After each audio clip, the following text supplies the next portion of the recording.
According to the LA Times, the number of Californians aged 50 to 64 who live in their parents' homes has surged in recent years. People 50 to 64 moving back in. Everyone thought it was just the millennials moving back in with mom and dad. No, it's people in middle to upper middle age. We've got some more info for you.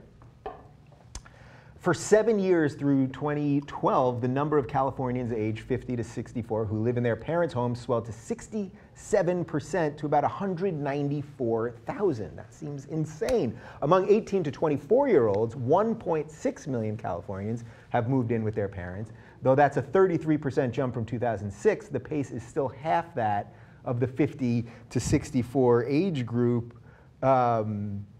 There's so much here. Now, none of us are in that age group yet. No, I am. I just look great. You looking crazy. A lot of really moisturizer. Yeah. Photoshop. Is this really an economic thing? Do you think that that really is what's going on here, that these people just are falling on hard economic times? It seems weird for that age group, doesn't it? Yeah, it does, but I feel like, well, first of all, I hope this means that we can stop reading millennial trend pieces. Because if it's not just the millennials, like, let's read some trend pieces about 50 to 64-year-olds. That was one of the first things that I... freeloading off their parents. Yeah. Wasn't that nice? Lazy jerks. Wasn't it nice when you saw this? Because it was like, oh, they're not just...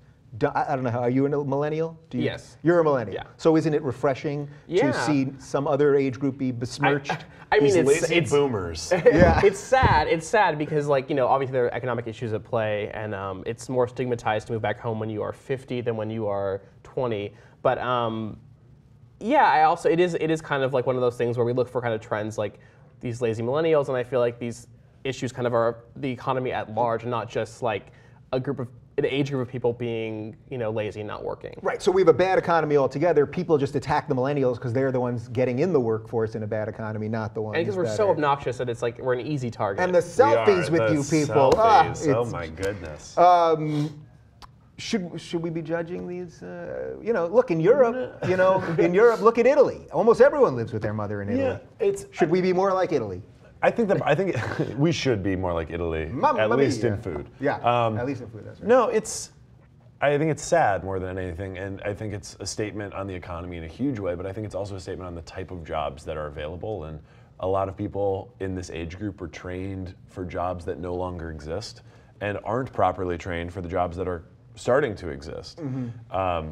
And the 50 is not, that's middle-aged, and there's not a great way to train a ton of middle-aged people to learn you want to do job training, and you want to give people a chance to get educated enough to get back into the workforce, but it moves so quickly that by the time, somebody who's trained in computers in the 90s is already, if they haven't been staying up with that, is already totally behind where we're at now. Yeah. So it's not just a bad economy, but then they're not trained properly for the jobs that exist right now. Do we put too much of a premium on getting out of the house? Like, even, this reminds me of like every episode of The Cosby Show, right?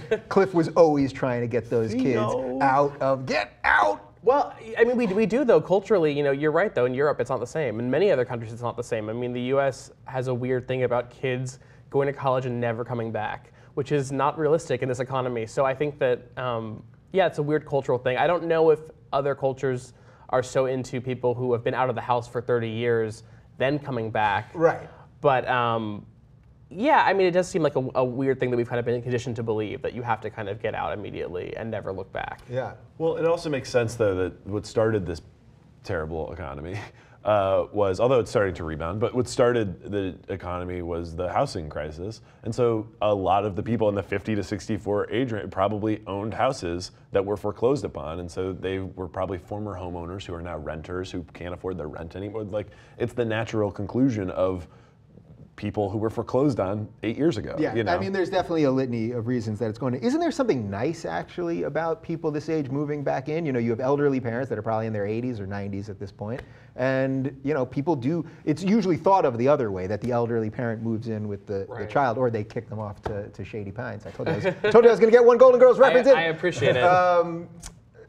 But isn't there something nice about this that we should actually respect more? Like in Japan, where they really have a respect for the elderly that we sort of don't have here. Well, here's what bummed me out about the LA Times piece. The woman in the piece says that it was because of her twins that she moved back in. If they had not been around, she would have lived in her car.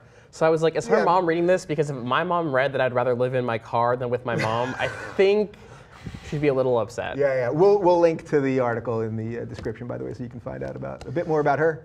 Yeah, it's just depressing. It's so sad. And it is nice to be with family but nobody wants to come back hat in hand. And also, nobody wants to be written up in the LA Times about how they came back hat in hand. Well, It's apparently she already did. embarrassing enough, but to go to be like, yeah, so then my life really fell apart and now I have to live with my parents, my kids, like that sucks. Yeah. Like, now everybody read about it.